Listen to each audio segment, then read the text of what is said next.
თუ რას უნდა ველოდოთ ხვალინდელი დღის შემდეგ, ანუ ახალი ადმინისტრაციის ძალაში შესვლიდან უკვე იურიდიულად, ალბათ სამჭრელშია განსახილველი ეს კითხვა, რა მოხდება ამერიკის შიგნით, ახალი და განსხვავებული და მნიშვნელოვანი, რა მოხდება ამერიკის მხრიდან მსოფლიო არენაზე და რა მოხდება საქართველოსთან მიმართებაში.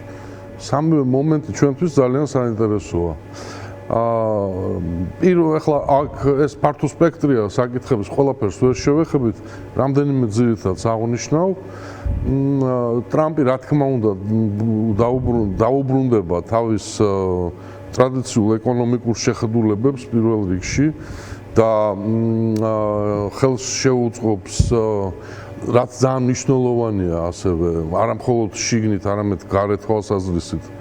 გაზრდის მკვეთრად ნავთობის მოპოვებას და ენერგორესურსების, რაც დააგდებს ამ ენერგორესურსების ფასს საერთაშორისო ბაზარზე და შესაბამისად დაასუსტებს ისეთ სახიფათო მოთამაშეს საერთაშორისო არენაზე, როგორც არის რუსეთი და ამას რა თქმა უნდა ჩვენსაც დიდი მნიშვნელობა აქვს. ცხადია, კონსერვატიული დღის წესრიგი იქნება დომინირებული ამერიკის შიდა პოლიტიკაში, ვიცით რა ლოზუნგებით და გეგმებით მოდის ეს ხალხი და ეგრეთ წოდებულ რეალურ ეკონომიკაზე აქცენტის გაკეთება. ჩვენ კარგად გვახსოვს, რომ პირველი 3 წელი სანამ კოვიდის ეპიდემია დაიწყებოდა, ტრამპი და მისი ადმინისტრაცია ძალიან წარმატებული იყო. ესე იგი ამერიკის ეკონომიკის განვითარების თვალსაზრისით მთელი რიგი მაჩვენებლებით, ესე იგი არნახული რეკორდული შედეგები აჩვენა და ვფიქრობ რაღაცა იმ მსგავსის განმეორებასთან გვექნება საქმე. მსოფლიო არენაზე ჩვენ ვხედავთ, რომ ამერიკის შეერთებული შტატები აპირებს იყოს აქტიური, პროაქტიული და გაცილებით უფრო ხისტი, ვიდრე ეს დემოკრატების ადმინისტრაციის დროს იყო. ვიცით ჩვენ აი თუნდაც ის ცნობილი მესეჯები, რომელიც ახლა მთელი მსოფლიო საუბრობს იმ 3 გეოგრაფიულ წერტილთან დაკავშირებით, კანადა, პანამა და გრენლანდია, მაგრამ აქ მარტო ეს არ იქნება, ბევრი სხვა. ვფიქრობ, დაუბრუნდება ტრამპი თავის მე ვიტყოდი თავის დროზე საკმაოდ წარმატებულ პოლიტიკას და იქ ბევრი რამ დაუსრულებელი და შეცვლილი დარჩა ახლა უკვე ახალი ადმინისტრაციის მიერ გულისხმობ ახლო აღმოსავლეთს, სადაც ტრამპის არყოფნის პირობებში საშინელი ომი გაჩაღდა ისრაელში, ვიცით. იქ ბევრი რამე დასალაგებელია და თუ გავითვალისწინებთ იმას, რომ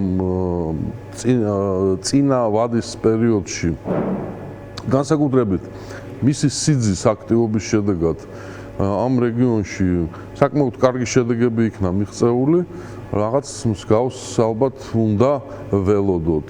რა იქნება ძალიან მნიშვნელოვანია კიდევ რუსეთ-უკრაინის ფრონტზე.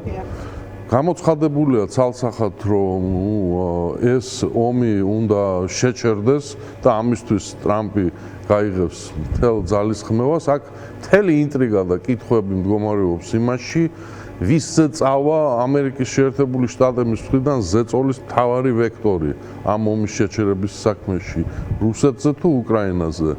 მე როგორც ხედავ, ახლა არ მინდა 100%-იანი პროგნოზი და დაპირება გავაკეთო, მაგრამ ვფიქრობ, მაინც ამერიკის შეერთებული შტატების ძალისხმევა უფრო უკრაინისთვის სასარგებლო იქნება. კი ბატონო. საქართველოზე უნდა ვთქვათ, რომ მართალია, რომ პირველივე დღეებში შეიძლება არ მოხდეს და ბევრი ამბობს, რომ კაი ხანი არ იქნებაო, იმიტომ რომ საქართველო არ დგას ახლა პირველ ადგილზე და ჯერ ბევრი სხვა საქმეა გასაკეთებელი, მაგრამ პოზიციის დაფიქსირება მე ვფიქრობ საკმაოდ ადრე მოხდება, იმიტომ რომ ეს თვითონ დღის წესრიგიდან გარდაუვალად ხდება. კი ბატონო. იქნება ეს ტრამპის ადმინისტრაციის ბრიფინგები თუ სახელმწიფო დეპარტამენტის ეს ყოველკვირეული ღონისძიებები აუცილებლად გაიჟღერებს იქ ეს კითხვა და იქ რა თქმა უნდა ამერიკის შეერთებული შტატების პოზიცია დაფიქსირდება ჩემი აზრით ძალიან არასახარბიელოდ ქართული ოცნებისთვის. კი ბატონო